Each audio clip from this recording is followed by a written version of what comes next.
మనం ఇవాళ హెల్త్కి చాలా మంచిదైన ఆకుకూర కూర చేసుకుందామండి. నేను ఏం చేశానంటే తోటకూర అండి, క్యారెట్, ముల్లంగి అండి 3 ఇలాగ కట్ చేసుకున్నాను. కట్ చేసుకుని ఏం చేశానంటే కుక్కర్ ఒక విజిల్ వచ్చే వరకు పెట్టేసుకున్నానండి. వాటర్ అంతా రిమూవ్ చేసేసాను. చేసి కొంచెం సాల్ట్ యాడ్ చేశానండి. ఈ లోపల మనం ఒక తవా పెట్టుకోవాలి. తవాలో ఆయిల్ యాడ్ చేసుకుని అందులో మినపప్పు, ఆవాలు, జీలకర్ర పోపు వేసుకోవాలండి. ఇప్పుడు ఎండు కొబ్బరి యాడ్ చేసాం కదండి, ఒక 2 స్పూన్లు. ఇప్పుడు వెజిటేబుల్స్ ఇందులో యాడ్ చేసేద్దామండి.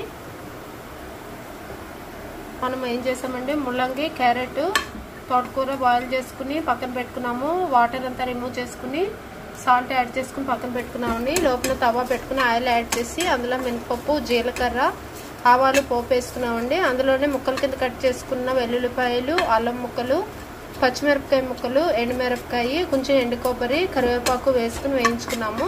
ఇది బాగా వేగిపోయింది కదండి. ఇప్పుడు ఈ వెజిటేబుల్స్ తీసుకెళ్ళి ఇందులో యాడ్ చేసేసుకోవాలండి. మనం చూసారు కదండి, ఇలా యాడ్ చేసుకుని బాగా కలిపేసుకోవాలి అండి. చూసారు కదండి, ఆల్మోస్ట్ వేగిపోయింది. తప్పకుండా ట్రై చేయండి. గుమగుమలాడే క్యారెట్, ముల్లంగి, తోటకూర ఫ్రై రెడీ. వావ్,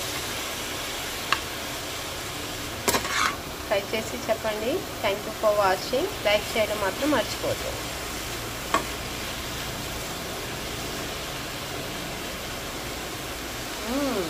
యమ్మీ. సర్వ్ చేసుకోవడమేనండి. ఇంకా